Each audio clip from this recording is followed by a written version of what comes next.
Welcome to part 4.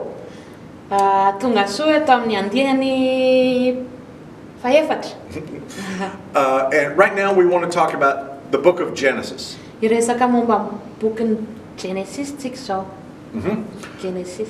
The word Genesis just means beginnings. Dikan'ny Genesis dia hoe fiatombohana. And that's what Genesis is describing, is not only the beginnings of the human race, but also the beginnings of the Jewish nation. Ary zay ny tantaran'ny Genesis, ambaran'ny tantaran'ny Genesis, ny fanombohan'ny famoronana sy ny fanombohana sy ny tantaran'ny Israel. The history of Israel. Sy ny tantaran'ny Israel. Fanombohan'ny tantaran'ny Israel. And of course, the first stories are the stories of creation. Dia ny tantara mazava ho azy moa zany fa ny fanombohana dia ny tantaran'ny famoronana. We always look at the first character of the Old Testament as being Adam. Adama no fototra hitantsika voalohany ao, olona fototra hitantsika voalohany ao. And the word Adam doesn't mean male, like man. Ny dikany hoe Adama tsy midika akory ny hoe lehilahy. It is the word for human being. Fa kosa hoe olombelona. So Adam was not his name. Ka Adama akory tsy hoe tena zay ny anarany. We call him Adam like a name.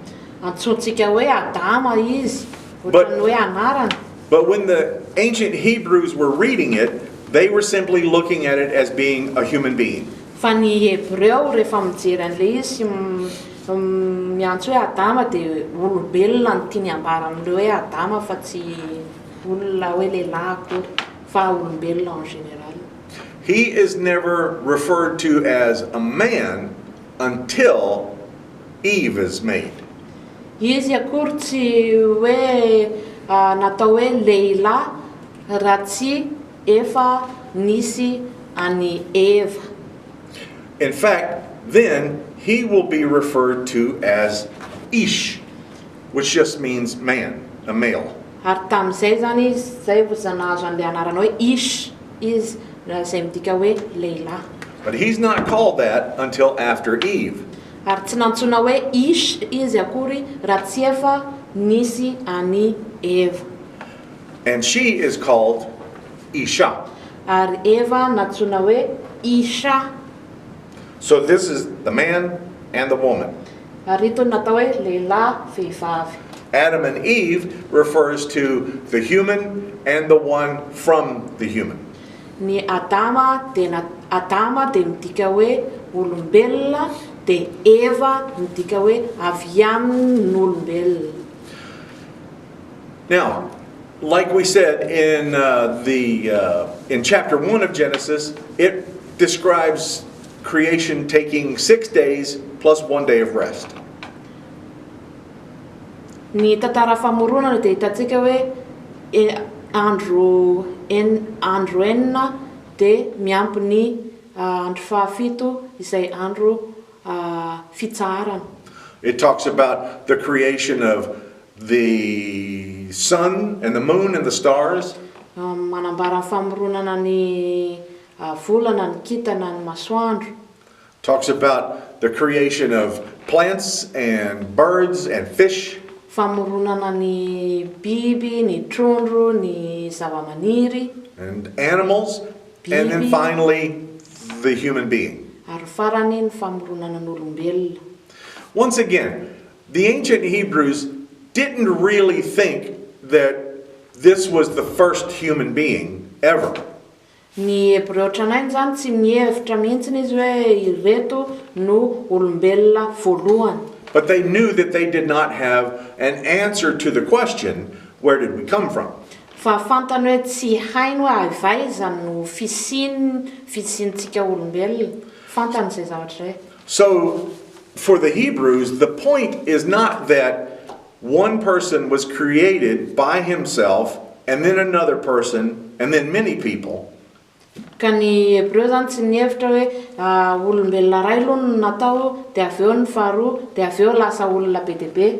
The point for the Hebrews was that God did it. Fa ny tanjona zany ny tena but na ny hoe ny objectif an'le izy zany dia hoe Andriamanitra ny tena tiany avoaka zany dia hoe Andriamanitra no namorona ny olombelona. They couldn't explain the science. Tsy afaka nanazava le izy amin'ny fomba ara-siantifika zareo. They couldn't explain the minute-by-minute events. Ary tsy afaka nanazava ihany koa ny événement isa minitra sy ny isa-tsekonda. But their point was, however we got here because of God. Fa ny but sy ny objectif sy zavatra important dia hoe Andriamanitra no nahatonga antsika eto. Andriamanitra no namorona antsika. So one writer describes it as 7 days. Ka ny mpanoratra indray dia nanazava an'le izy hoe 7 andro. And the second writer describes it in chapter 2 as being only 1 day. Ary le mpanoratra faharoa ao amin'ny toko faharoa ny Genesis dia manazava an'le izy hoe 2 andro. Too many times we get caught up in the discussion of was it 1, was it 7? Indray tsika dia tafarotsaka ao anatin'ny adikevitra hoe ka 7 andro ve le izy sa 2 andro. But for the Hebrews, the really important issue was God being behind it all. Fa ho an'ny Hébreu dia ny zava-dehibe dia hoe fahazahoana sy fahafantarana fa Andriamanitra no ambadiky ny zavatra rehetra, no ambadiky io zany famoronana io. And they also knew, for example, that there had been a great flood. Ohatra koa zao hoe fantany fa nisy ny safo-drano. They didn't know how far the flood went. Tsy fantany hoe nihitatratraiza io safo-drano io. But all they knew was that as far as they could experience, it had been underwater. Fa fantany fotsiny hoe lavitra sy tambany rano ny tany. So at that time, was the whole world covered in water? Ka noho izany hoe ny zao tontolo zao mihitsy ny tena voarakitry ny tondra-drano sa safo-drano? Probably not. Mety tsy izay. But their world, in where they lived, their region, was underwater. Fa ho an'ny zareo ny tontolo nisy azy, ny toerana nisy azy dia tondra-drano, nisy an'izay safo-drano zay. And there are many stories from the ancient world that describe that flood. Ary tontolo tranainy zany manazava sy midécrire an'izay safo-drano zay daholo. And one of the most famous stories was the story of Gilgamesh. Tantara tena fanta-daza zany dia ny tantaran'i Gilgamesh. In the story of Gilgamesh, it talks about a man who experienced the same flood. Ao amin'ny tantaran'i Gilgamesh dia misy tantaran'ny olona anankiray izay nahatsapa sy nandalo izay tranga safo-drano zay. The man who experienced the flood was called Utnapishtim. Ny anaran'ilay rangahy izay niaina izay safo-drano zay dia hoe Utnapishtim. He describes building a boat. Ny tantarany mombany hoe nanao sambo fiara izy. And that he released a dove and a raven and a dove again. Dia ny tantara ihany koa izy hoe namoaka voromailala dia nanao an'izay intelo.